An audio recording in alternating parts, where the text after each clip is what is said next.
At first I thought it was love, but I discovered in the worst possible way that some men only know how to love with closed fists. Hello, my dears. My name is Carla, but you can call me Grandma Carla. I'm 72 years old, and I was born in Harrisburg, Pennsylvania in 1953. Today, I want to share with you a story that I've kept deep in my heart for over 40 years. A story that even my own grandchildren don't fully know. Before I begin, I'd like to ask where you're watching this video from. Leave it in the comments below. I love knowing that my voice is reaching so many different corners of America. And if you could, please give this video a thumbs up and subscribe to the channel. It helps this old lady continue sharing her stories. Harrisburg in the 70s was quite different from what it is today. The cobblestone streets, the old houses with their large iron gates, the smell of the Susquehanna River. It was a city that breathed tradition, where everyone knew everyone, and where proper young ladies, as I was considered, had to follow very strict rules. I was an elementary school teacher back then, teaching at Lincoln Elementary. I loved my students, loved teaching. I was 25, with long black hair down to my waist, and they said I had the liveliest eyes in town. I'm not bragging, my dears, it's just that back then I really was full of life, full of dreams. I thought the world was at my feet. My mother, Mrs. Zulmira, was always telling me, "Carla, girl, you need to find a husband. An unmarried schoolteacher doesn't look good." That's how it was back then, you see. Women had to get married, have children, take care of the house. It didn't matter if you were happy doing other things. The path was already laid out for us. It was at a school fundraiser that I met Mark. My goodness, how handsome that man was. Tall, strong, with a well-trimmed mustache that was fashionable at the time, and a smile that seemed to light up the entire room. He had come from Philadelphia to work as a manager at the First National Bank that had just opened a new branch in Harrisburg. "Would you do me the honor of this dance?" he asked, extending his hand to me in the middle of the fundraiser. I felt my knees weaken. Just imagine, a man like that, so elegant, so well-spoken, wanting to dance with me. From that day on, Mark became the main topic in the teacher's lounge. "Carla, did you see how the bank manager only had eyes for you?" My colleagues commented, some with envy, others with genuine happiness for me. A week after the fundraiser, he appeared at the school door with a bouquet of daisies. To this day, I don't know how he discovered they were my favorite flowers. "Would you have dinner with me on Saturday, Miss Carla?" he asked, in front of everyone, making me blush to the roots of my hair. How could I say no? And to be honest with you, my dears, I didn't want to say no. That man had affected me in a way that no other had managed before. Our courtship was like a fairy tale. Mark was everything a girl could dream of at that time. Educated, gentlemanly, respectful. He opened the car door for me, pulled out my chair for me to sit in restaurants, brought me small gifts for no special reason. A book he had seen and thought of me. A chocolate when he knew I was tired after a difficult day at school. "Carla, you're the most incredible woman I've ever met," he would tell me, holding my hands in his. "I've never seen anyone with so much love for life, with so much passion for what they do." And the best part, he seemed genuinely interested in my work. He asked about my students, about my teaching methods, listened attentively when I talked about one child's difficulties or another's. At that time, this was rare. A man who valued a woman's work was practically an endangered species. My mother was in heaven, of course. "Daughter, hold on to that man. Bank manager, handsome, educated. That's the kind of catch that doesn't come along twice in a lifetime." 6 months after we met, at a candlelit dinner at the best restaurant in town, he knelt and took a velvet box from his pocket. "Carla, would you make me the happiest man in the world by agreeing to be my wife?" The ring was beautiful, a small diamond that sparkled like a star. But more beautiful than the ring was the sparkle in his eyes, or at least that's what I thought at the time. "Yes," I answered without hesitation. At that moment, I truly believed I had found the man of my life, my companion, my safe harbor. The wedding was in the summer of 1979. A simple but beautiful ceremony at First Presbyterian Church. I wore a white dress that my mother and I sewed together, with lace that came specially from New York. Mark was very elegant in a tailored navy blue suit. When we entered the reception together, I felt as if I was floating. It was the happiest day of my life. Forever, he whispered in my ear during our first dance as husband and wife. If only I had known what forever would really mean. The first few months were wonderful, like a continuation of our courtship. We had bought a simple but cozy house in the suburbs. I continued teaching. He worked at the bank. On weekends, we went to Lake Harrisburg, had barbecues with friends, went to the movies. We were happy, or at least I was. It was on our first wedding anniversary that I noticed the first sign. We had arranged to have dinner out at the same restaurant where he had proposed to me. I got all dressed up, put on my best dress, the perfume he had given me as a gift. I waited, and Mark never showed up. When he finally appeared around 10 at night, he smelled of alcohol and had an irritated expression. "Sorry, I had a last-minute meeting at the bank," he said dryly, without looking me in the eye. Later, I discovered that the meeting had been at the bar with his work colleagues. It was the first of many lies to come. Gradually, almost imperceptibly, things began to change. The attentive, affectionate Mark, interested in my affairs, gave way to a distant, irritable, critical man. "Do you really need to wear that dress? Isn't it a little tight on you?" he would comment, making me feel insecure about my body. "This habit of yours of talking to everyone, it almost seems like you're flirting with other people's husbands," he would say, when I simply exchanged a few words with neighbors or couple friends. My work, which he had once valued so much, became a reason for constant criticism. Why continue teaching? The salary is a pittance, and you come home too tired to properly take care of the house. But I resisted. I loved my students, loved teaching.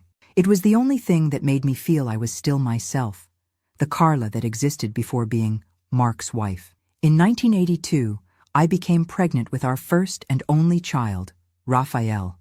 I thought a baby might bring us closer again, bring back the Mark from the beginning. For a brief period, it worked.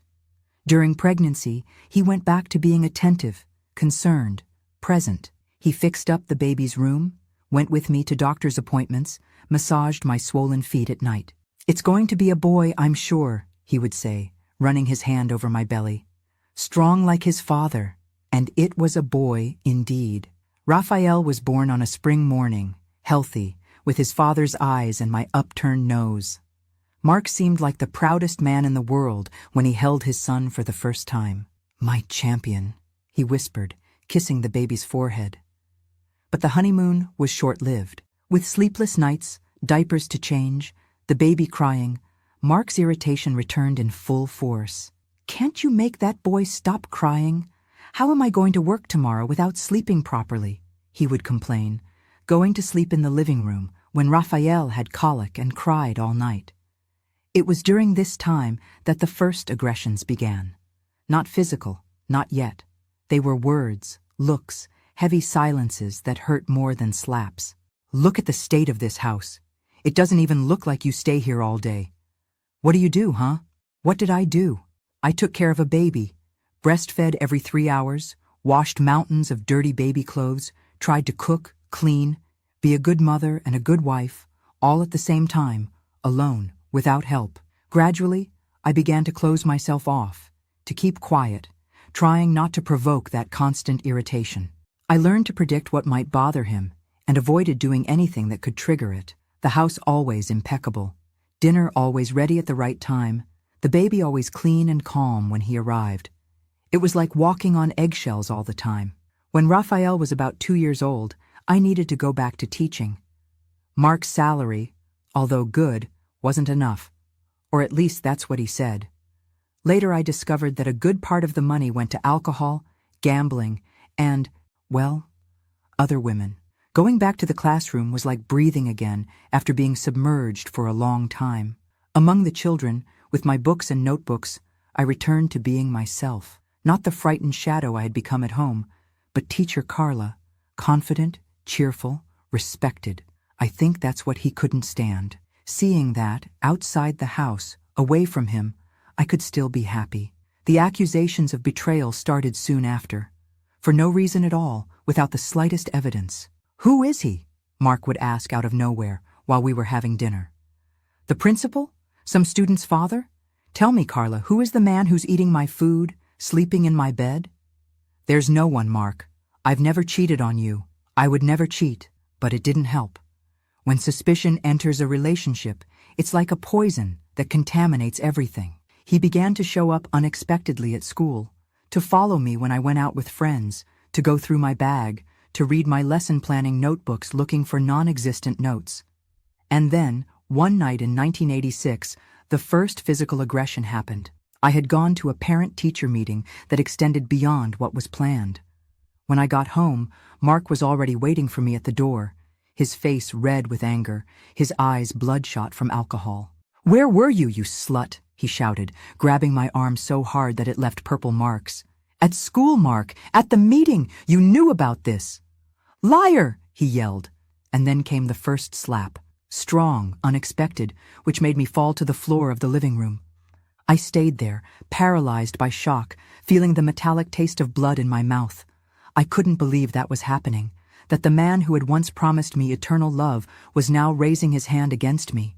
Raphael, 4 years old at the time, watched everything from the hallway, his little eyes wide with fear. This image, my son witnessing his father assaulting me, was what hurt the most. More than the slap, more than the cruel words. "Go to your room, my love," I managed to say to him, trying to smile so as not to frighten him even more. "Mom and Dad are just talking." After that first time, it was as if a barrier had been broken. The slaps became pushes, the pushes became punches, the punches became kicks, always followed by remorse, promises, vows of change.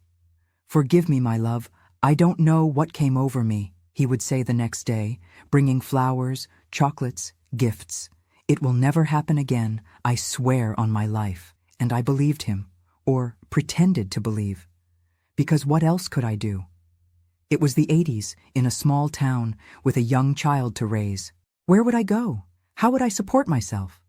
What would people say? I tried to ask for help a few times. To my mother first. "Marriage is just like that, daughter," she said, as if being beaten was a normal part of a wife's life. "Men have a strong temperament. We need to know how to work around it, not provoke it," to a friend from school later. "Oh, Carla, are you sure? Mark seems like such a good father, such a good husband. Aren't you exaggerating a little bit?" And finally, in a moment of desperation, to the police. "Look, ma'am, husband and wife fights. We don't get involved, you know," said Sergeant Johnson, Mark's fishing buddy. I became increasingly isolated. I lost friends, lost confidence, lost joy. I lived in a constant state of alertness, always expecting the next explosion, always trying to avoid the inevitable. It was only when Raphael was 12 that I found the courage. Not for myself. I had already accepted that this would be my life.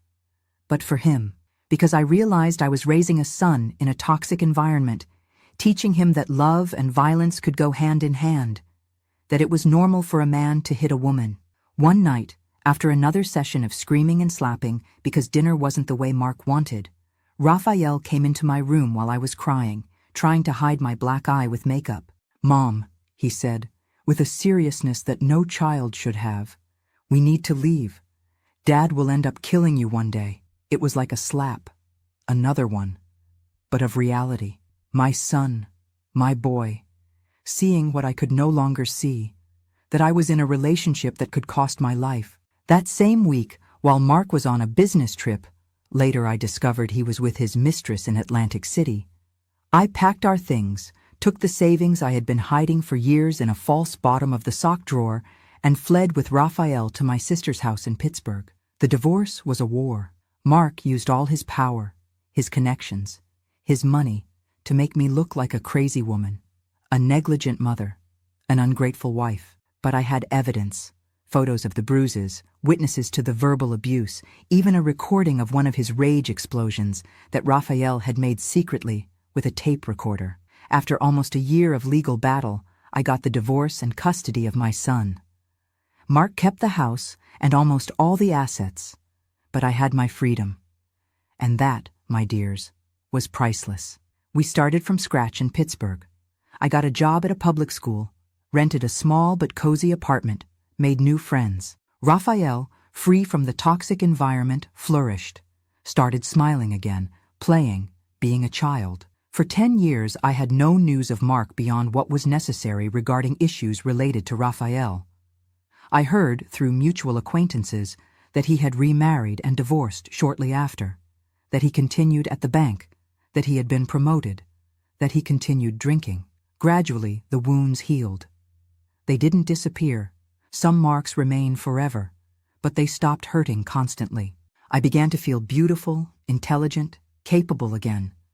I began to believe that I deserved good things. In 2001, with Raphael already in college in Philadelphia, I decided to return to Harrisburg. The city had changed. I had changed. I wasn't afraid of running into Mark on the streets anymore. I heard he had moved to Florida years before. I missed the smell, the streets, the accent of my hometown. I bought a simple little house in the Highland neighborhood with a small garden where I planted roses of all colors. I retired as a teacher, but continued giving private lessons to children with learning difficulties. I had my group of friends, my activities at church, my organized and peaceful life. I was finally at peace, or so I thought. If this story is touching your heart, please leave your like and subscribe to the channel. Now I'm going to tell you how my peaceful life was interrupted in the most brutal way possible when, after so many years, Mark crossed my path again. But also how I found within myself a strength I didn't know existed. I'd also like to take this moment to ask you in the comments, have you ever had a great love? Are you still living with them?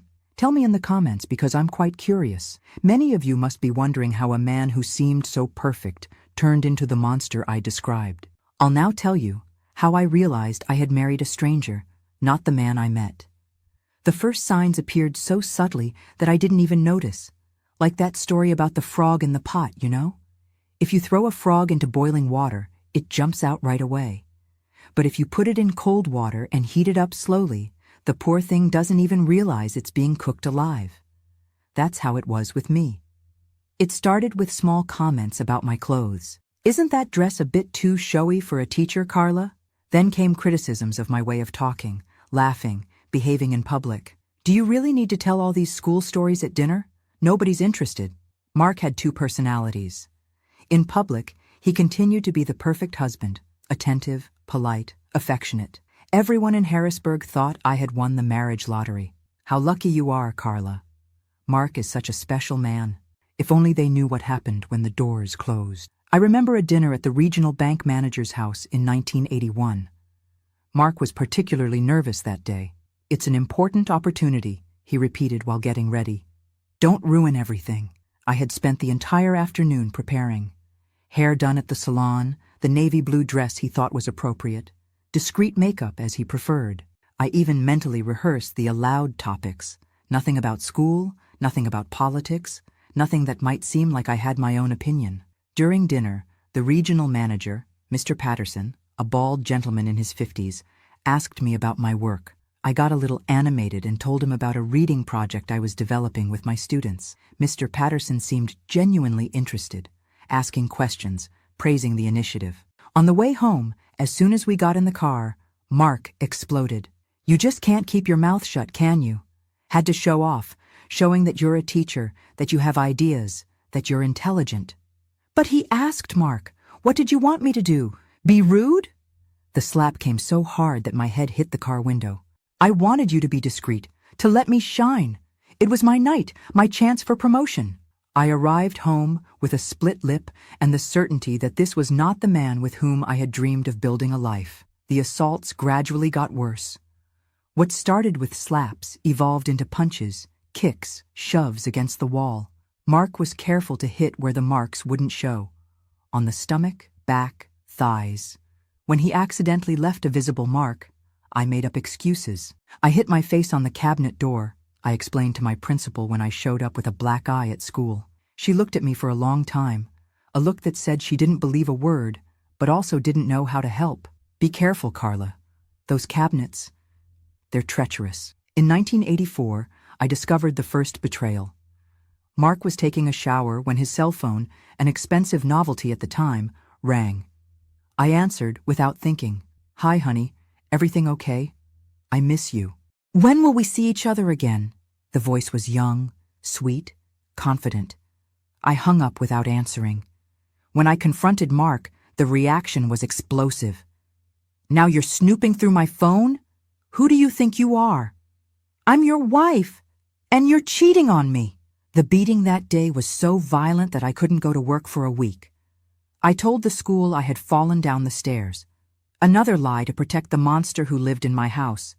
The betrayals became frequent. Different perfumes on his shirt, lipstick stains, motel charges on the credit card. And with each discovery of mine, his reaction became more violent. In 1987, I contracted a sexually transmitted disease. The doctor, embarrassed, explained to me that my husband would need treatment too. "Doctor, this can only come from sexual intercourse, right?" I asked, already knowing the answer. "Yes, Mrs. Carla. There is no other form of contagion." I arrived home determined to confront him once and for all. Raphael was at a friend's house. It was time to lay the cards on the table. "Mark, we need to talk. I went to the doctor today and—" I couldn't finish the sentence. He flew at me like a wild animal. "You slut! You've been cheating on me and still have the nerve to claim you're sick?" The beating that day left me unconscious. When I came to, I was on the kitchen floor, a trickle of blood running from my forehead. Mark was sitting at the table, calmly drinking. "Next time you make up a story like that, you won't wake up," he said, without even looking at me. I realized at that moment that he could really kill me. It wasn't just an empty threat. And worst of all, he would feel justified. I began to secretly plan my escape. I saved small amounts of money that I hid inside an oatmeal can in the kitchen cabinet. I separated important documents, photos, things I couldn't leave behind. I packed a small suitcase and hid it at the back of the closet, under old blankets. But I didn't have the courage to go. Not yet. The fear was greater than the desire for freedom. Fear of what he would do if he found me. Fear of the scandal. Fear of not being able to support my son alone. In 1989, Mark lost his job at the bank. I never knew exactly why. He said it was political persecution, but I heard from acquaintances that it had something to do with missing money and a young female client who threatened to sue the bank for harassment. With unemployment, things drastically worsened. Mark began to drink even more, to stay at home all day, to control my every step. I could no longer call anyone without him by my side, listening to the conversation. I couldn't go to the market without saying exactly how long it would take and where I would go. Raphael, 7 years old at the time, began to have problems at school. He was aggressive with classmates, inattentive in class, had constant nightmares. The school psychologist called me in for a talk. "Mrs. Carla, Raphael drew this in art class today." She showed me a paper where my son had drawn a large, threatening male figure with what appeared to be a belt in his hand, and 2 smaller figures, one fallen on the floor with red spots, another hidden behind a rectangle that I imagined to be a bed or sofa. My heart froze. "It's just his imagination," I tried to explain, without much conviction. "Mrs. Carla," the psychologist held my hands, looking directly into my eyes. "Children express on paper what they cannot say with words. Raphael is asking for help." Those words hit me like lightning. My son, my boy, was suffering, was being damaged by that situation as much as I was. And unlike me, he hadn't chosen to be there. It was the push I needed. The following week, when Mark left for a job interview, I picked up Raphael from school, the hidden suitcases, and we went to the bus station. We bought tickets to Pittsburgh, where my sister lived. "Where are we going, Mom?" Raphael asked, confused by that sudden departure. "To a safe place, my love. A place where no one will shout or hit us anymore." His little eyes widened, a mixture of fear and hope. "And Dad?" "Your father. Needs help that we can't give. Maybe someday, when he's better, you can see each other again." It was the hardest and also the bravest thing I've ever done in my life, leaving everything behind, house, furniture, memories, the life I knew, to start from scratch. But I was absolutely certain that if I stayed, I wouldn't live to see Raphael grow up. Mark's reaction was exactly what I feared. Threatening calls to my sister's phone. "I'll find you, you slut. I'll bring my son back and you'll regret being born." He showed up in Pittsburgh 2 weeks later, drunk, shouting in front of my sister's building. The police were called. He spent the night at the police station, was released on the condition that he return to Harrisburg immediately. But that was just the beginning of the war. He hired an expensive lawyer, filed for custody of Raphael, claiming that I was mentally unstable, that I had abandoned the home, that I was a negligent mother.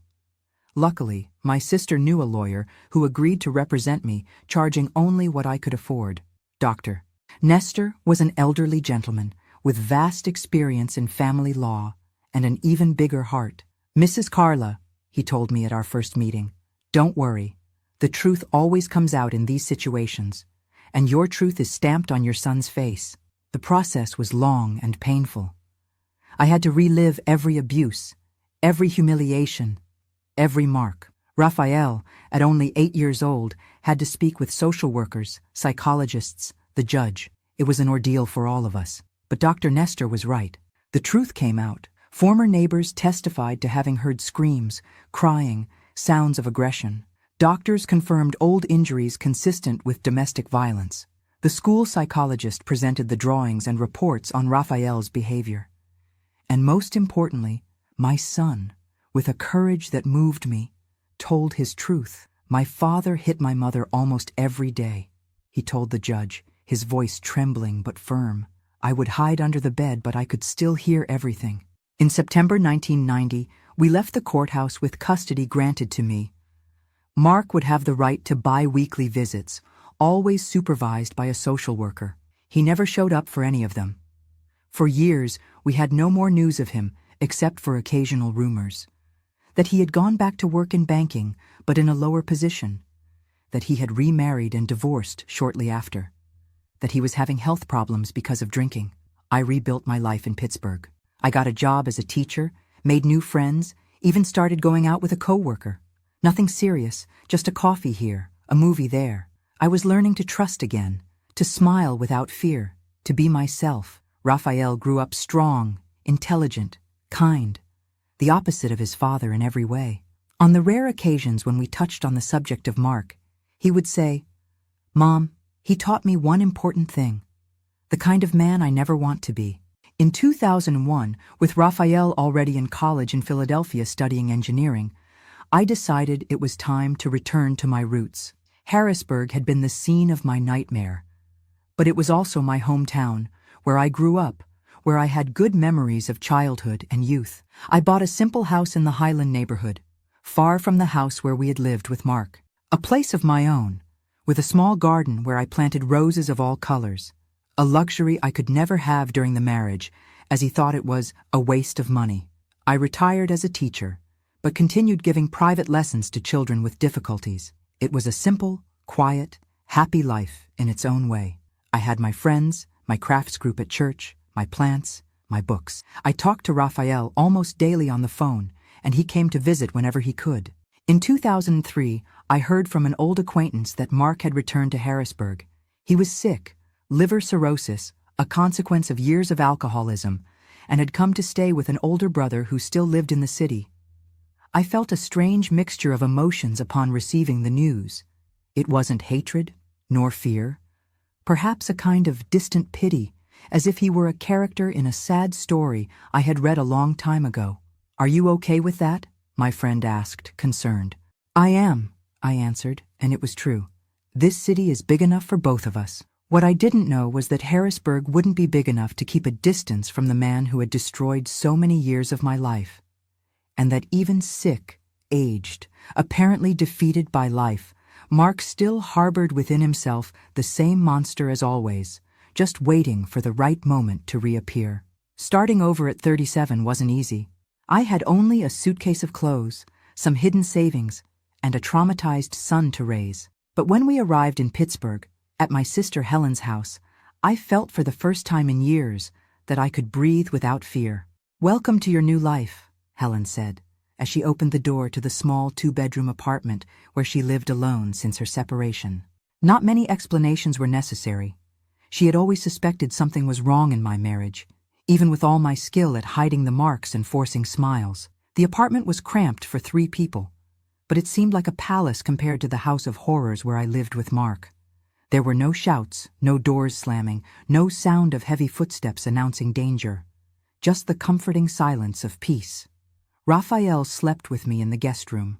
In the first few weeks, he woke up screaming almost every night. "He's going to find us, Mom. He's going to take us back." I hugged him tightly, feeling his small heart racing against my chest. "We're safe now, my love. No one is going to hurt us anymore."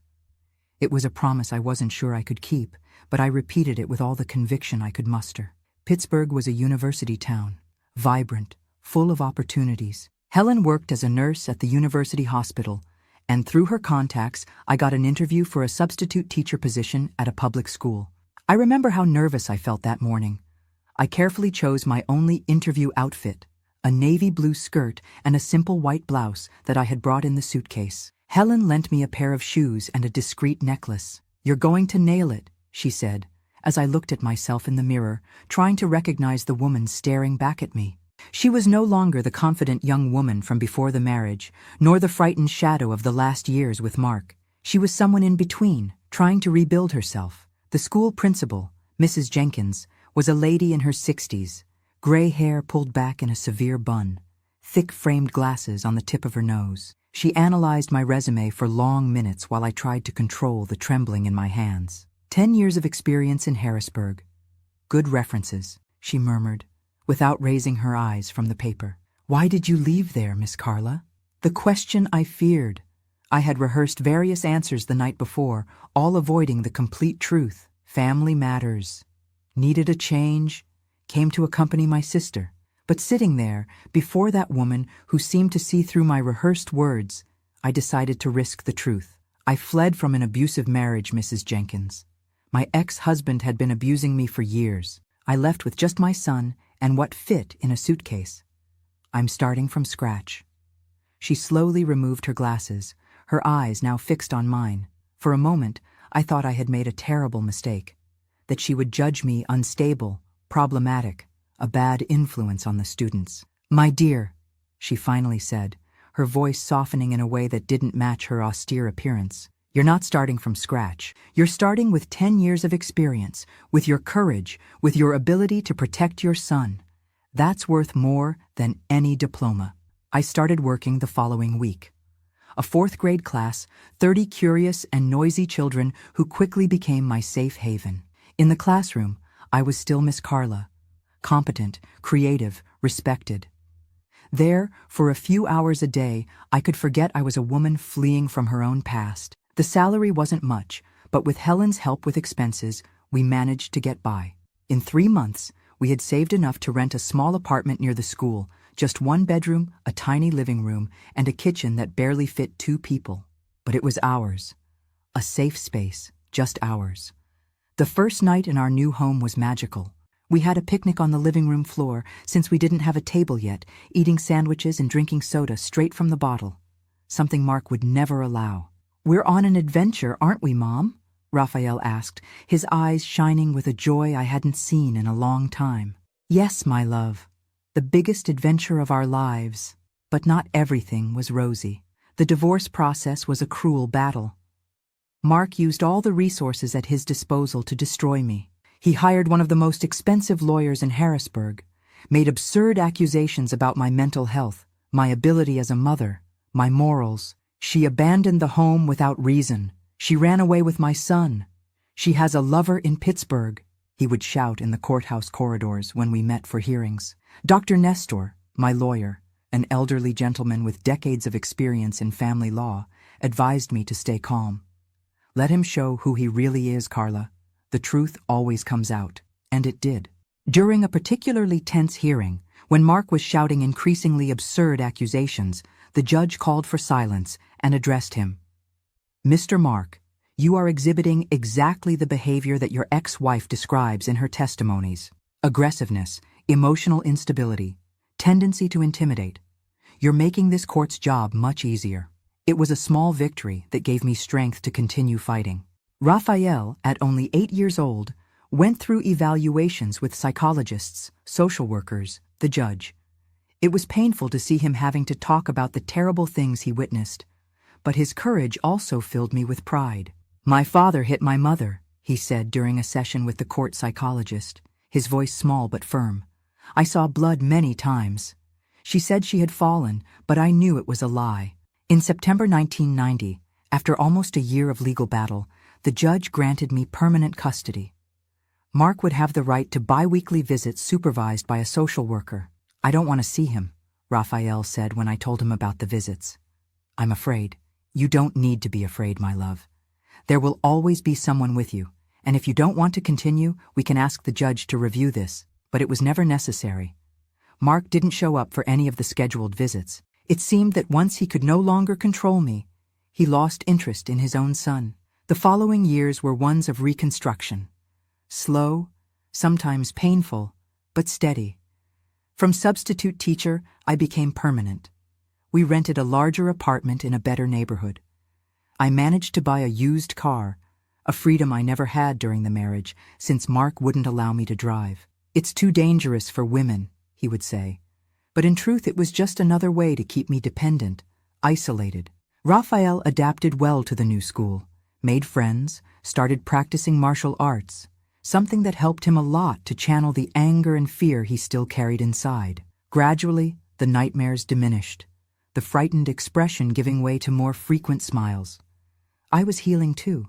I started therapy, a luxury I paid for with sacrifice, but which was essential for my recovery. Gradually, I began to understand the mechanisms of abuse, how I had fallen into that trap, how I could avoid repeating the pattern. "The fault was never yours, Carla," my therapist, Dr. Elizabeth, always repeated whenever I began to question myself. "Abusers are masters of manipulation, of making the victim feel responsible." It was a long process learning not to blame myself, not to think, if I had been a better wife, if I had kept the house cleaner, if I hadn't provoked him, to understand that nothing, absolutely nothing, justifies violence. In 1994, 4 years after the divorce, I allowed myself to start living again, not just surviving. I accepted an invitation from a fellow teacher for coffee after class. Anthony was a widower, had 2 teenage children, and a gentleness in his eyes that reminded me of the father I lost as a child. Our first meeting was at a coffee shop near the school. I was so nervous that I spilled sugar on the table, my hands trembling as I tried to organize my thoughts. I hadn't gone out with a man in so long that I had forgotten what it was like. "You don't need to be nervous, Carla," Anthony said, his voice calm as always. "We're just 2 friends having coffee." But it was more than that, and we both knew it. It was a giant step for me, a statement that I still believed there could be kindness in men, that not all of them were like Mark. Anthony and I dated for almost 2 years. It was a sweet, respectful relationship, without pressure. He understood my traumas, respected my boundaries, never demanded more than I could give. "You deserve to be loved the right way," he would tell me when I apologized for some insecurity, some sudden fear. We never moved in together or got married. Perhaps I would never be ready for that again. But he taught me that intimacy doesn't have to mean control, that love doesn't have to hurt.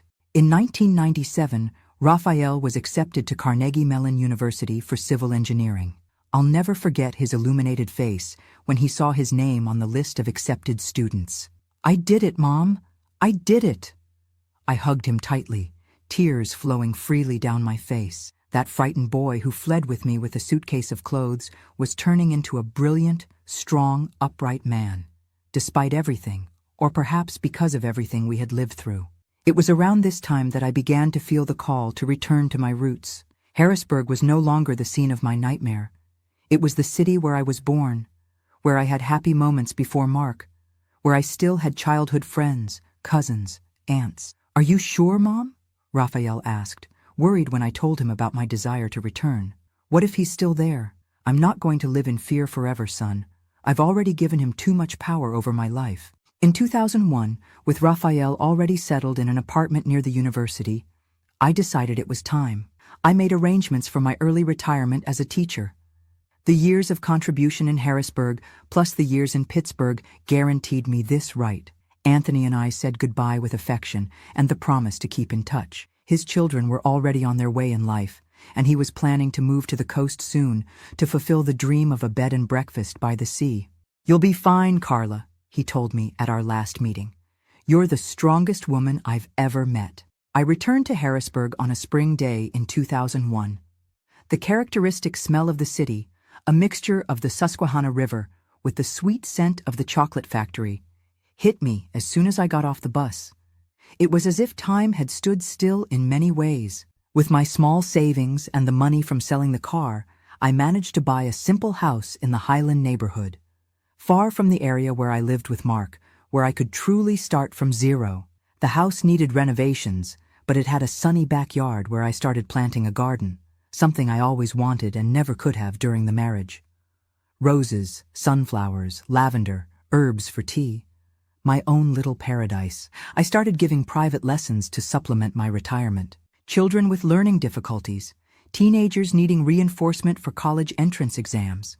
The work kept me active, connected, useful. I renewed old friendships, made new ones. I joined a crafts group at the neighborhood church, started attending a senior choir, even though I didn't consider myself elderly yet at 48. Life was simple, but satisfying. Raphael graduated with honors in 2002 and got a good job at an engineering firm in Philadelphia. He would visit me regularly, always concerned that I was really okay, really safe. "Mark never came after you?" he would always ask, the old fear still present in his eyes. "No, my son. And even if he did, I'm no longer that frightened woman. I've learned to defend myself." It was true. Besides the therapy that I continued doing, even if less frequently, I had taken a self-defense course in Pittsburgh, had installed reinforced locks on all doors and windows of the house, kept pepper spray in my purse and beside the bed. I didn't live in fear, but I wasn't naive either. I knew that abusers rarely give up easily on their victims. Statistically, the most dangerous period for a woman is precisely when she manages to leave the abusive relationship. The abuser, without the control he had before, frequently resorts to increasingly desperate and violent acts. I had escaped that fate once, when I fled to Pittsburgh. But now, being back in Harrisburg, I knew I needed to keep my eyes open. In 2003, through an old school colleague whom I met by chance at the market, I learned that Mark had returned to Harrisburg. He was sick, liver cirrhosis, and had come to stay with his older brother who still lived in the city. The news didn't affect me as much as I feared. I didn't feel fear or anger, just a strange indifference, as if it were information about a stranger, not about the man who had destroyed so many years of my life. "Are you okay with this?" my friend asked, genuinely concerned. "I am," I answered honestly. "This city is big enough for both of us." That night, I called Raphael to tell him the news, trying to sound casual so as not to alarm him. "Mom, I don't like this," he said immediately. "Why don't you come to Philadelphia? We can find an apartment near mine." "Son, I'm not going to let him drive me out of my city again. I've already run away once. I'm not running away again." I promised Raphael to take extra precautions, stay alert to any strange movement, not walk alone at night. It was enough to calm him down, but not enough to prevent what was to come. For months, I had no sign of Mark. I occasionally heard about him, that he was increasingly sick, that he rarely left his brother's house, that he drank despite medical recommendations. But I never saw him. We never crossed paths in the streets of the city. I began to relax, to lower my guard. Maybe he didn't even know I had returned. Maybe he didn't care anymore. Maybe he was too busy fighting his own disease to worry about ghosts from the past. I was wrong. Terribly wrong. One night in June 2004, while I was grading papers from my private students, I heard a strange noise coming from the back of the house. I thought it might be some cat in the yard. I had started feeding a stray that appeared regularly. "Kitty?" I called, opening the kitchen door that led to the yard. "Is that you, little one?" Darkness greeted me. The yard was silent, except for the soft rustling of the rose leaves in the wind. I shrugged and went back inside, locking the door behind me. I didn't realize that by opening that door, I had sealed my fate. I didn't realize that eyes were watching me from the shadows. Eyes I knew very well, eyes that I once thought were the window to the soul of the man I loved, but that had long since become the entrance to my worst nightmare. Mark had found me, and he wasn't ready to leave me in peace. I finished grading my students' work around 10 at night. I was exhausted, but satisfied with the progress that little Matthew was making with reading. That boy reminded me so much of Raphael at the same age. Curious eyes, sharp mind, just needing a little more attention to blossom. I put the notebooks in the folder, had a cup of chamomile tea, a ritual I adopted to calm my nerves after so many years of therapy, and prepared for bed. I turned on the small radio on the nightstand, tuned to a station that played oldies. That night, it was Elton John. Your song filled the room as I brushed my hair, now more gray than black, in front of the mirror. I was almost asleep when I heard another noise, different from the previous one, more defined. It sounded like glass breaking. I sat up in bed, my heart racing. Must be some neighbor, I thought, trying to convince myself. But then I heard footsteps, inside the house, in the kitchen. There was no doubt now. Someone had broken into my house. I grabbed the cell phone on the bedside table, a Nokia brick that Raphael had insisted I have, and dialed 911. Before I could speak to the operator, the bedroom door opened. And there he was. Mark, 15 years older, his face yellowed by liver disease, thinner, hair now completely gray, but still with those same eyes. Eyes that I knew filled with false love, then saw overflowing with hatred, and now something worse. A mixture of anger, obsession, and something I can only describe as madness. "Found you, Carla," he said, his slurred voice revealing he had been drinking. "Finally found you." The cell phone fell from my hand. My entire body froze. All those years of therapy, of rebuilding, of strengthening, seemed to evaporate in an instant. It was as if I had gone back to being that terrified woman from 20 years ago. "What do you want, Mark?" I managed to ask, trying to buy time, trying to think of a way out. "It's late. I'm tired." He laughed, a dry laugh without humor. "What do I want?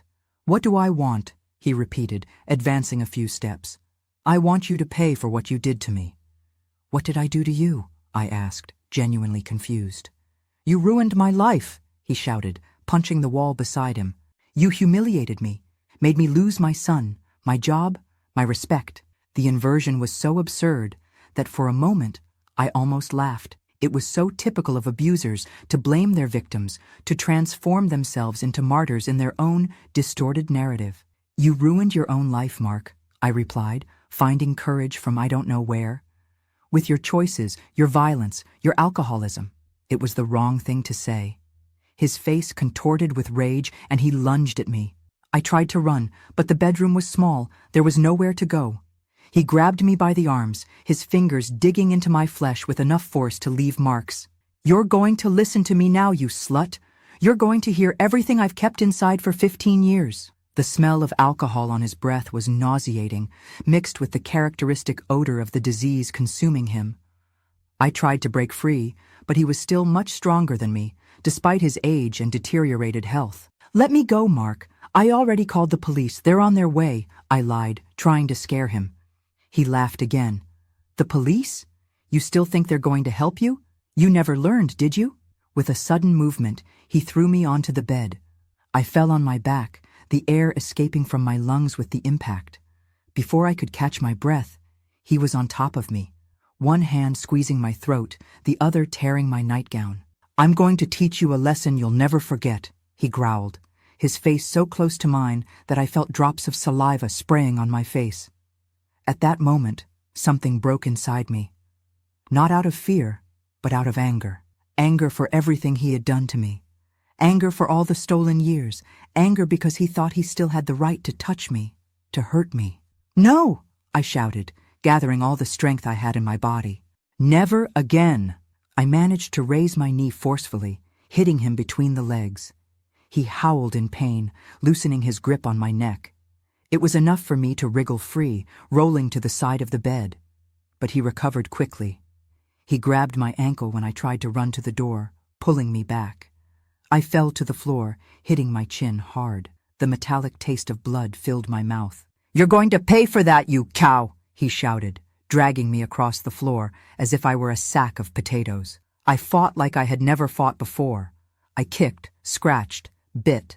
I managed to hit his face with my nails, leaving 3 red streaks on his yellowed cheek. This only enraged him more.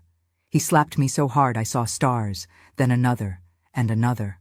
My face burned, my ears were ringing. I tasted blood mixed with tears. "You are mine," he continued shouting between blows. You've always been mine. No one else can have you. I don't know how long that hell lasted. Minutes? Hours? Time seemed to have lost meaning. Each blow, each insult, each violation was an eternity of pain. At some point, I stopped fighting. Not out of surrender, but strategy. The more I resisted, the more violent he became. Maybe if I pretended submission, he would lower his guard. Please, Mark, I begged, my voice broken by crying. You're hurting me. It's supposed to hurt, he replied. But the tone had changed. There was a sick satisfaction now, as if my suffering was exactly what he wanted. He lifted me from the floor by my hair, dragging me back to the bed. I was semi-conscious from pain, but my mind was working frantically. I knew what would come next. I knew that, if I allowed it, it would be like going back 20 years in time, losing everything I had rebuilt with so much effort. Let's see if you're still good for something, he said, beginning to unbuckle his belt. It was at that moment that I saw the opportunity. On the bedside table, within my reach, was the heavy ceramic lamp that I had bought at a church craft fair. With him distracted with his own belt, I extended my hand and grabbed the lamp. I didn't think twice. With all the strength I could gather, I hit his head. The impact was so strong that the lamp broke, ceramic shards flying across the room. Mark staggered backward, dazed, blood flowing from a cut on his forehead. For a moment, I thought I had succeeded, that he would fall and I could escape. But he recovered too quickly. With an animalistic roar, he lunged at me again. This time, there was nothing within my reach to use as a weapon. I tried to roll away, but he grabbed my arm, twisting it behind my back with such force that I felt something snap in my shoulder. The pain was excruciating, tearing a scream from the depths of my throat. It was as if my entire arm was on fire. He had dislocated my shoulder. Now you're going to learn who's in charge, he growled, turning me face down on the bed, pressing my face against the pillow with such force that I could barely breathe. Panic took over. He was going to kill me. After everything, after all the struggle, all the rebuilding, I was going to die at the hands of the same man who had already stolen so many years of my life. No, I couldn't allow it. With my good arm, I desperately felt around, looking for anything I could use as a weapon. My fingers touched something cold, metallic. The scissors I used to cut paper, which I had left on the bedside table after preparing material for a student. I grabbed the scissors, hiding them in the palm of my hand. I needed a moment, just one moment of distraction from him. It came when the phone in the living room started to ring. The shrill sound broke the air, making Mark slightly loosen the pressure on my neck, turning his head toward the noise. It was all I needed. With a quick movement, I turned my body and plunged the scissors into his chest with all the strength I had. The shock in his eyes is something I'll never forget. It wasn't pain, not yet. It was surprise, pure and complete surprise that I, his victim for so many years, had dared to fight back. He staggered backward, looking at the scissors buried to the handle between his ribs, blood beginning to soak his shirt. You cow, he muttered, his voice already weak, his legs giving way under his weight. He fell to his knees first, then collapsed to the side on the bedroom floor. The blood began to form a pool around him, dark against the wooden floor. I remained paralyzed for a few seconds, unable to believe what had just happened. Then, survival instinct took over. Ignoring the excruciating pain in my dislocated arm, I crawled out of bed, picked up the cell phone that had fallen on the floor, and dialed 911 again. "Emergency," answered a female voice on the other end. "I need help," I managed to say, my voice trembling uncontrollably.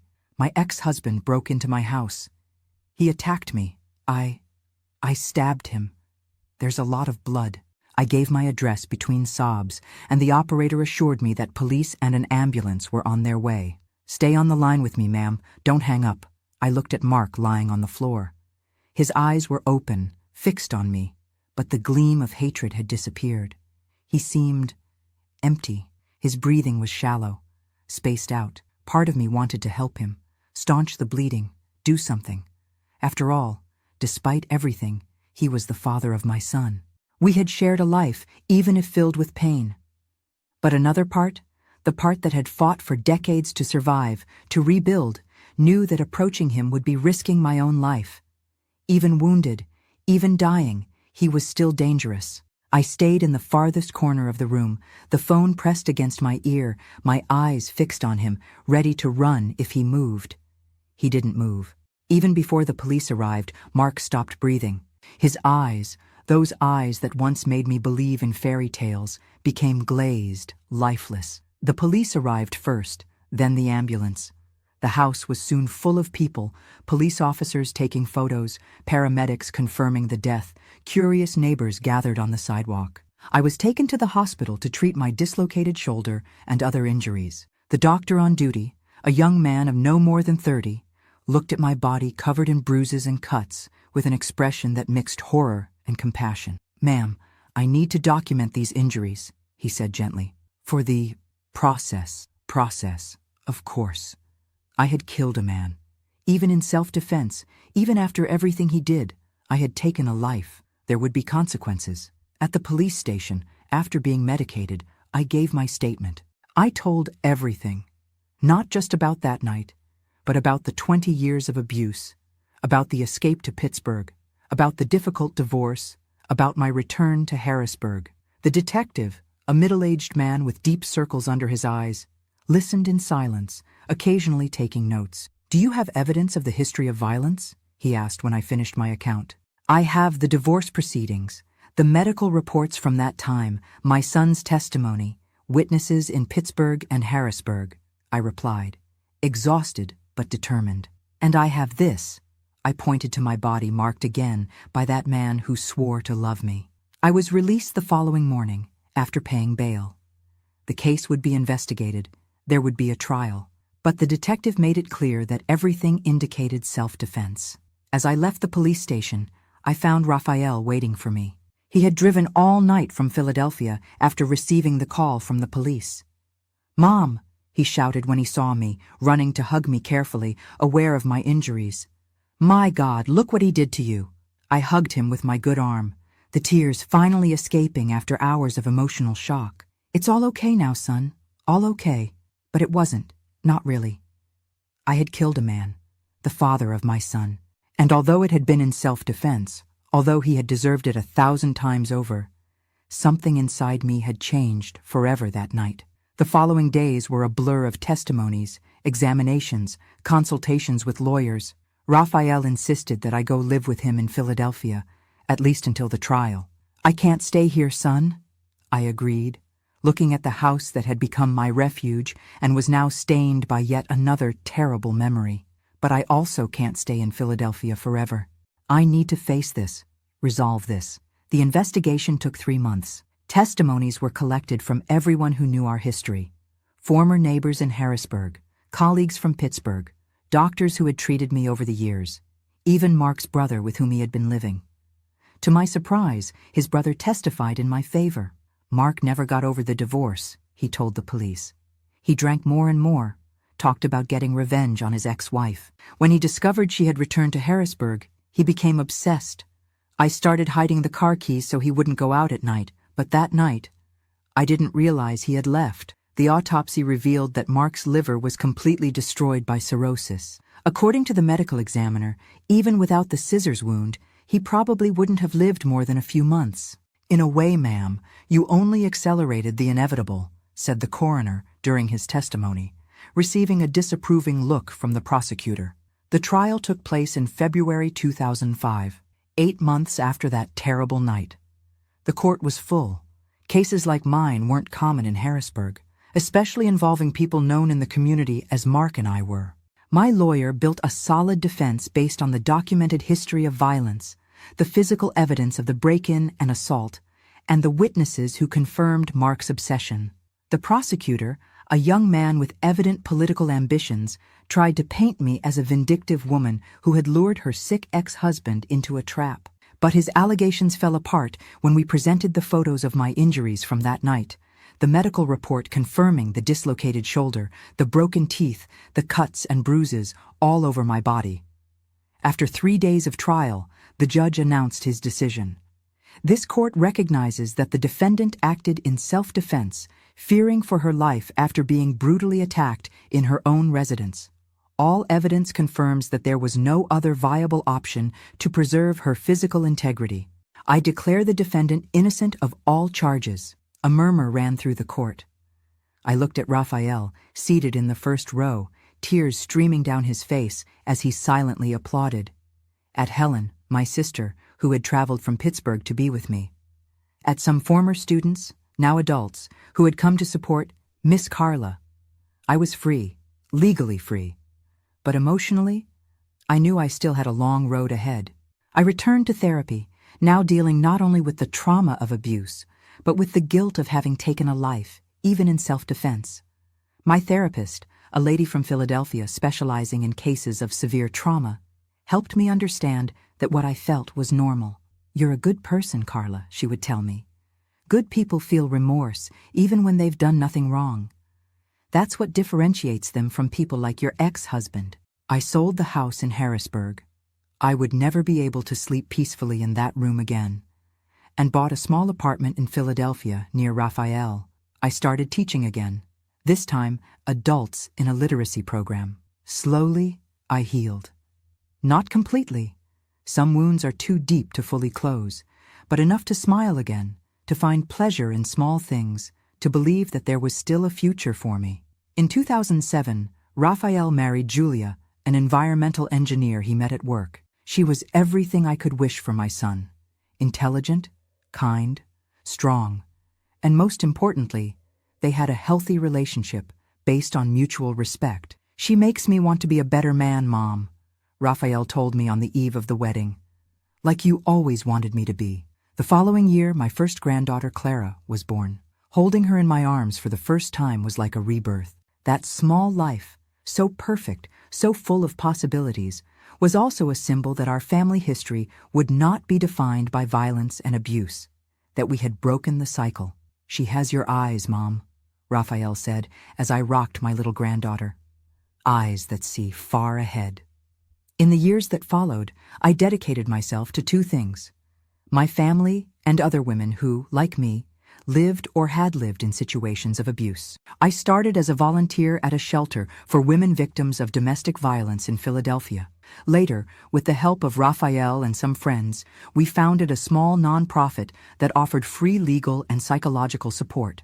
"You transformed your pain into purpose," said a young mother, whom we helped leave an abusive relationship. "That gives me hope." Hope. That's what I wanted to offer. The certainty that, no matter how dark the night, there's always a dawn waiting. That no woman needs to accept abuse as her destiny. That there is life, full, rich, meaningful, beyond the walls of a house that became a prison. Today, at 72 years old, I look back and see a life full of ups and downs, of pains and joys, of defeats and mainly victories. I have 3 wonderful grandchildren, a son who is my greatest pride, a daughter-in-law who is like the daughter I never had. The story I shared with you today isn't easy to tell. There are parts of it that still hurt, even after so many years, but I feel it needed to be told, because I know there are many Carlas out there suffering in silence, thinking there is no way out. When I was acquitted by the court in February 2005, many people thought that would be the end of my story. Justice had been done, the monster was dead, the victim free. Just like that, like in movies that end with the villain defeated and the credits roll while happy music plays. But real life isn't like that, my dears. Real life is much more complicated, much deeper. Judicial acquittal didn't automatically bring acquittal from my heart. I had taken a life. No matter how monstrous Mark had been, no matter that I acted in self-defense, this fact weighed on me like a stone. The first nights after the trial were torment. I would wake up screaming, soaked in sweat, reliving those terrible moments over and over. I saw the blood spreading across the floor, his eyes losing their gleam, felt the scissors sinking into his flesh, and I would wake up with my heart racing, nausea rising in my throat. "Mom, you need professional help," Raphael insisted, after finding me sitting in the kitchen at 3 in the morning, staring at nothing, a cup of cold tea untouched in front of me. "This is consuming you." He was right, of course. As much as I wanted to be strong, as much as I tried to convince myself that I had done what was necessary, The guilt was eating me from the inside. I returned to therapy, this time with a psychologist specializing in post-traumatic stress disorder in Philadelphia. Dr. Lucy was a woman in her 50s, with gentle eyes and a voice that seemed to wrap around you like a warm blanket on a winter night. In our first session, she told me something I never forgot. Carla, feeling guilty for taking a life, even in self-defense, isn't weakness. It's humanity. It would be much more concerning if you felt nothing. For months, we worked on old and new traumas, Mark's abuses throughout the marriage, the escape to Pittsburgh, the return to Harrisburg, and finally, that fateful night. You didn't want to kill him, she would constantly remind me. You wanted to survive. There's a fundamental difference. It was a slow, painful, but necessary process. Like cleaning an infected wound, it hurts terribly at the moment, but it's the only path to true healing. I sold the house in Harrisburg, of course. I would never be able to sleep peacefully in that room again. Every corner held memories that I needed to leave behind. With the money from the sale, I bought a small apartment in Philadelphia, near Raphael. It wasn't big or luxurious, but it was mine. A safe space, without ghosts. One afternoon, while arranging moving boxes, I found an old photo album. Photos of my wedding to Mark, of the first years together, of baby Raphael in his father's arms. It was like opening a box of poisoned memories. Sitting on the floor of the empty living room, I flipped through those pages with a lump in my throat. We were so young, so full of dreams. In some photos, he smiled at me with what seemed to be genuine love. How could everything have gone so wrong? When exactly did that loving smile transform into the mask of hatred I saw for the last time? I thought about burning the album, destroying all those memories, but something stopped me. Those photos were part of my history, no matter how painful it was. Denying the past would be denying a part of myself. I put the album in a box at the back of the closet. Maybe one day I could look at it without feeling that mixture of pain, anger, and pity. Maybe one day. In the months that followed, I tried to rebuild my life once more. At 52, I felt strangely like a teenager, insecure, searching for my place in the world, learning to live again. Philadelphia was a big, anonymous city, so different from Harrisburg, where everyone knew my name and my story. I started teaching in an adult literacy program. It was initially volunteer work, just to occupy my mind and feel useful again. But it soon became much more than that. It became a passion, a purpose. My students were people like me in many ways. They had faced adversities, carried invisible scars, were trying to start over. There was Mrs. Johnson, a 68-year-old lady who had raised 6 children alone and never had the chance to study. Mr. Wilson, who had worked in construction since he was 12 and hid from his colleagues that he couldn't read. Sheila, a victim of domestic violence who had fled from her husband with 3 small children. Each story I heard was a mirror where I saw reflections of my own journey. And each small victory of theirs, the first word read alone, signing their own name without help, self-confidence slowly growing, was also my victory. You're different from other teachers, Sheila told me one day after class. We feel like you understand, you know? That you've been through bad things too. I smiled, holding her calloused hands between mine. Pain only makes sense if we transform it into something good, Sheila. If it helps other people. It was at that moment, in that simple conversation with a student, that I had an epiphany. The true revenge against Mark, against everything he represented, wouldn't be hatred, not even his death. It would be transforming the suffering he caused me into strength to help other women. The next day, I sought out a shelter for women victims of domestic violence in Philadelphia. I offered myself as a volunteer, to teach, to listen, to simply be present. The coordinator, a middle-aged social worker named Regina, listened to my story attentively. Your testimony would be invaluable for our women, Carla, she said at the end, showing that there is life after abuse, that it's possible to rebuild, to start over. That's worth more than 1,000 theoretical lectures. I started slowly, just a few hours a week. I helped with practical tasks, organizing donations, assisting with activities for the children, teaching basic notions of financial management for women who, like me once, needed to learn to live on their own after years of dependency. Gradually, I opened up, sharing parts of my story when I felt it could help. Not as an emotional dump, but as an extended hand. And I understand, I've been where you are. In 2006, Raphael surprised me with a proposal. Mom, I've been thinking, what do you think about formalizing this work you've been doing? Creating a nonprofit, something structured to help more women? My son, always so practical, had already researched everything. The legal procedures, the costs, the possibilities for partnerships. Julia, his girlfriend at the time, now my dear daughter-in-law, worked at a company that had funds for social projects and could be a first sponsor. Son, I don't know if I have the capacity for something so big, I confessed, genuinely frightened by the dimension of the project. Mom, he held my hands, looking me in the eyes with that mixture of affection and determination that always reminded me of his maternal grandfather. You've already done much more difficult things in life. This would just be formalizing what you already do naturally. And thus was born Project New Beginning, a small nonprofit dedicated to offering free legal, psychological, and educational support for women victims of domestic violence. We started small, me, Raphael, Julia, and 2 friends I made in volunteer work. Our first headquarters was a tiny room lent by a church in downtown Philadelphia. Our first official case was Mariana, 28 years old, 3 small children, married for 10 years to a man who regularly beat her. When I met her, she was wearing sunglasses to hide her black eye and long sleeves in the January heat to cover her marked arms. I can't leave him, were her first words. I have nowhere to go. I have no way to support my children. I don't know how to do anything. They were words I knew well, the same ones I repeated to myself for years, the invisible chains that kept me tied to Mark for so long. Mariana, I replied, I'm going to tell you a story, my story. In the weeks that followed, we worked together on her case. A lawyer friend of Raphael's handled the separation process pro bono. A volunteer psychologist attended to Mariana and the children.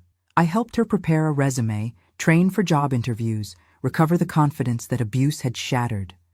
2 months later, she was in a small but safe apartment with a part-time job that allowed her to care for her children and, most importantly, free. Free from fear, free from violence, free to start over. You saved my life, she told me, hugging me the day she moved. No, Mariana, I gently corrected. You saved your own life.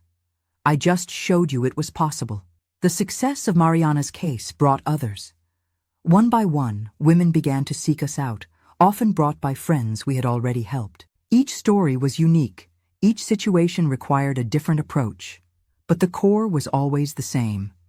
Women trapped in abusive relationships by fear, financial dependence, children, shame, or the terrible combination of all these factors. The project grew organically.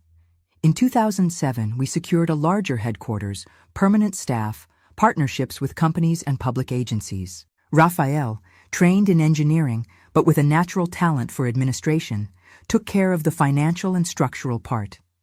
I was the heart of the operation, the bridge between the women we helped and the services we offered. It was in that same year that Raphael and Julia got married. Seeing my son walking to the altar, an upright, respectful, gentle man, the opposite of his father in every way, was one of the greatest joys of my life. You did it, Mom. Helen, my sister, whispered during the ceremony, squeezing my hand. You broke the cycle. Those words meant more to me than any compliment I had ever received, because my greatest fear, during all those years of abuse, was that Raphael would repeat the pattern, that the violence he witnessed in childhood would mark him irreparably. Seeing him there, vowing love and respect to a strong and independent woman, was confirmation that we had won, really won. In 2008, my first granddaughter, Clara, was born. Holding her in my arms for the first time was an almost mystical experience. That small life, so perfect, so full of possibilities, represented the continuation of a lineage now purified from the poison of abuse. She'll grow up knowing her worth, Mom, Raphael told me as I rocked my little granddaughter. She'll never accept less than respect and true love. As you taught me. The following years were of constant growth, both for the project and for me personally. In 2010, we were invited to expand our work to other cities in Pennsylvania. In 2012, we published a booklet on identification and prevention of abusive relationships that was adopted by public schools throughout the state. In 2015, at 62 years old, I received an invitation to give a lecture at the University of Pennsylvania about our work. I remember the nervousness I felt climbing onto that stage in front of hundreds of social work, psychology, and law students. "I'm not an academic," I began, my voice trembling. "I'm just a woman who lived to tell a story, and who decided to transform that story into a bridge for other women." I spoke for almost 2 hours, sharing not just my personal experience, but everything we had learned in the project over the years. The alarming statistics of domestic violence in America, the patterns that repeated themselves in different social classes, age groups, educational levels, the barriers that prevented women from leaving abusive relationships. At the end, during the question session, a young student raised her hand. "Mrs. Carla, after everything you experienced, after almost being killed by your ex-husband, how did you manage not to let yourself be consumed by hatred? How did you find the strength to help other people instead of simply trying to forget?" The question caught me by surprise. No one had ever asked this so directly. I thought for a few moments before answering. "Hatred is like a poison you drink, expecting the other person to die," I finally replied. I realized that continuing to hate Mark, even after his death, would be allowing him to continue controlling my life, my emotions, my future. True liberation came when I understood that the best revenge wasn't wishing harm on him, but building something good from the harm he did to me. That answer, which came almost intuitively, represented a truth that I myself only fully understood at that moment. My true revenge against Mark wasn't the scissors I plunged into his chest that terrible night. It was each woman we helped leave an abusive relationship, each child who would grow up without witnessing violence at home, each cycle of abuse we managed to break. That's what I want to share with you today, my dears. That true justice doesn't necessarily come from the courts, although they are important. True justice, true liberation, comes from transforming our pain into purpose, our scars into strength to help others. Today, at 72 years old, I look back and see a life that, despite all the pain, was worth living. I have 3 wonderful grandchildren, Clara, now 17, following in her father's footsteps in engineering, Peter, 14, passionate about music and literature, and little Louise, 10, who tells me she wants to be a helper of women, like Grandma when she grows up. Project New Beginning continues to grow, now with offices in 5 cities in Pennsylvania, helping hundreds of women annually. Raphael has taken over the executive direction, bringing innovation and strategic vision, while I continue as a kind of senior advisor, or as the team girls affectionately call me, the soul of the project. Mark has been gone for almost 20 years, but the legacy he left wasn't of destruction, as he intended. It was of construction, of healing, of transformation. Not by his merit, of course, but because we chose, Raphael and I, not to allow evil to have the last word in our story. If you're watching this video and identify with any part of my story, I want you to know, you are not alone. There is a way out. There is a new beginning. There is life, full, rich, meaningful, beyond the walls of the house that became your prison. And if you know someone who may be living in an abusive situation, don't close your eyes. Extend your hand. Sometimes all a woman needs to find the courage to leave is to know that someone will be there to hold her when she takes the first step. My dears, before ending this video, I'd like to ask a special favor. If this story touched your heart, please leave your like and subscribe to the channel. Each subscription helps us reach more people, more Carlas, who may be watching secretly, seeking strength to change their lives. Thank you for listening to me this far. Always remember, your story doesn't end in the painful chapters. You have the power to write a different ending. I did it. You can too.